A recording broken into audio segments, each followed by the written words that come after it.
We are very pleased to have as our special guest on the show. He is a man who is living his dream. Please welcome Mike Lee. Welcome, Mike. Thank you. I'm glad to be here. Yes, you came highly recommended to be a guest on this show. And one of the reasons is that you are an entertainer and you trained as K-pop.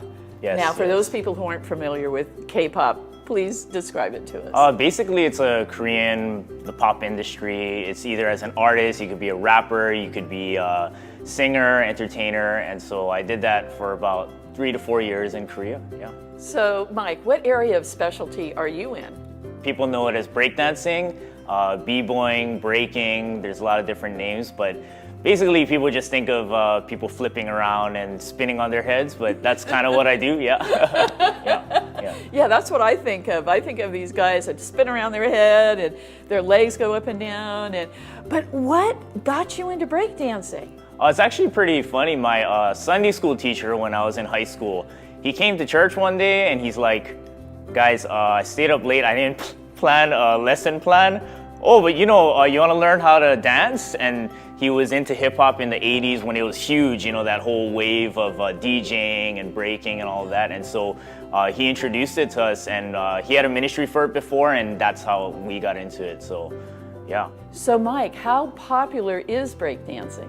Right now, it is kind of in the middle. I'd say the mid-2000s it exploded because, YouTube came out and it was, all over the internet, and it grew from that. But right now, I'd say it's gonna start growing. It's been approved for the Paris 2024 Olympics. Wow, no kidding. Are you gonna participate? Oh, I will be a little older by then. Either I will participate or hopefully I can help younger kids or the generation. That's why there's a lot of people who want to learn now, yeah. So you are also a breakdancer instructor? Yes. I have a bunch of students in town that I work with, yeah. And I have to ask you this, when I see those breakdancers spinning around, do you ever get a headache? Only if I hit my head, but as far as spinning, we get used to the dizziness, we get used to, there's a lot of muscle memory and stuff, so I think over time, our bodies get pretty much privy to it, so yeah.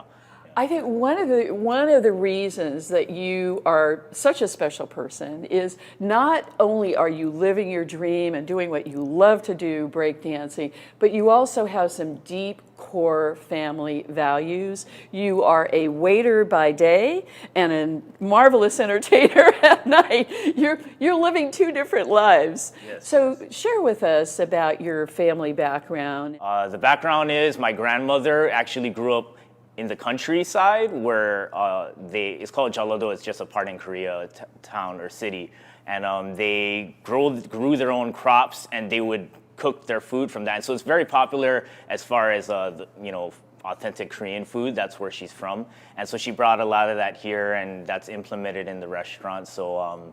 Yeah, and family values Korean or Asian culture in general, it's very collective. And so everything is together, like everybody's there. My grandmother, my aunts, my cousins, we're all there. My mom, we're all there together. Mike, one of the characteristics I noticed about you is you are such a caring person. I saw you work in the restaurant and you're of great service to everyone.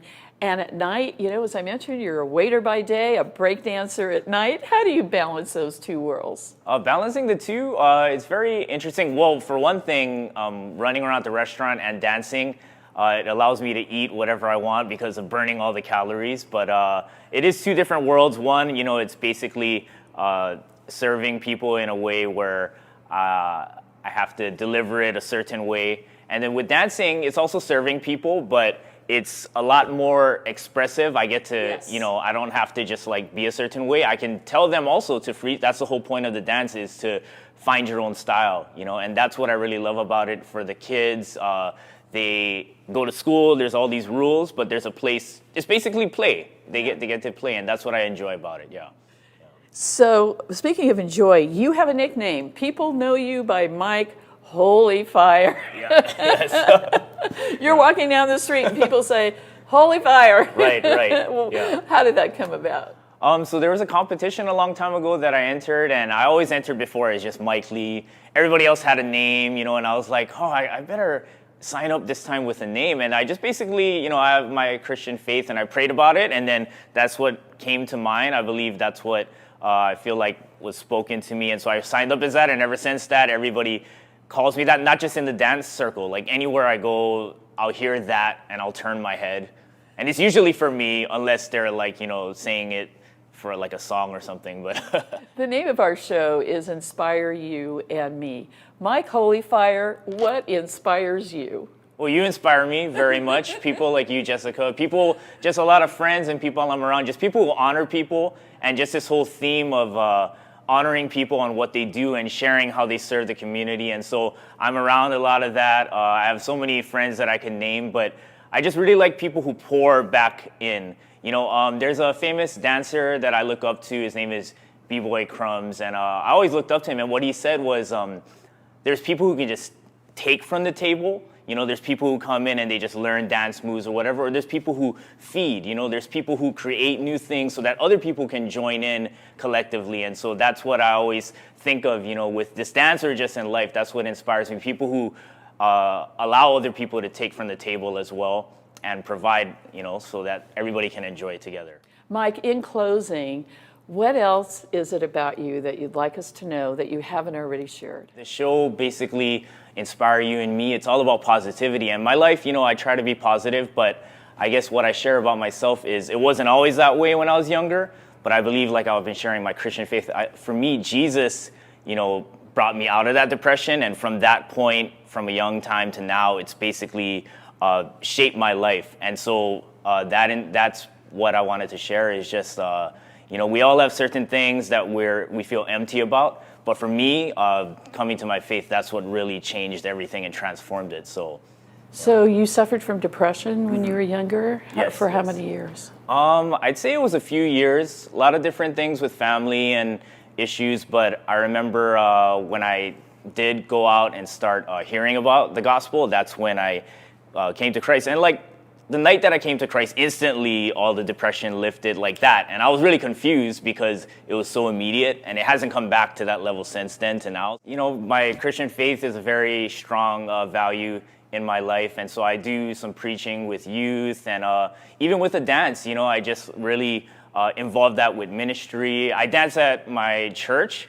It's very awesome. We get to worship, not on stage, but, in the crowd, because there's a lot of people, or traditionally you just sing, but I just believe that in faith and everything that you do in life, I just feel like you should really be able to put yourself out there and do what you love to do. And so that's what I love to do is dance. So I use it anywhere I go. At the restaurant, cautiously, I don't want to kick anybody, but so. Yeah, I mean, I ate in your restaurant, I don't want your head in my face, but you know what, I like you anyway. Yes. So, Mike, thank you so much for being a guest on our show.